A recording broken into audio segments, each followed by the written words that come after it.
ভোটের আগেই ভাঙড়ে আগ্নেয়াস্ত্র উদ্ধার। জানা যাচ্ছে আইএসএফ এর কর্মীর বাড়ি থেকে উদ্ধার হয়েছে আগ্নেয়াস্ত্র, 3টি বন্দুক এবং 2টি কার্তুজ উদ্ধার হয়েছে।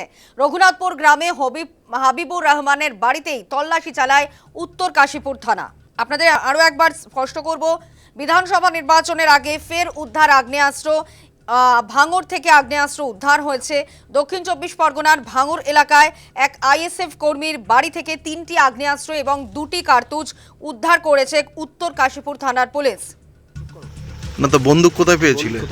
বন্দুকটা নিজের আত্মসাতের জন্য কেনা। 3টে? নিরাপত্তা গাড়িতে তোলো। গাড়ি কোথায় আমাদের? তো 3টে কিনেছিলে? তাতে চলো। কোথা থেকে কিনেছিলে? গাড়িতে তোলো।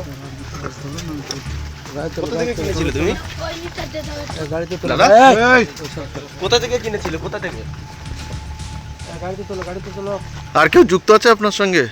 না, কারা কারা দিয়েছিলে মালগুলো? কোথা থেকে নিয়ে এসেছিলে? চিনি না। বারজুলি। আপনি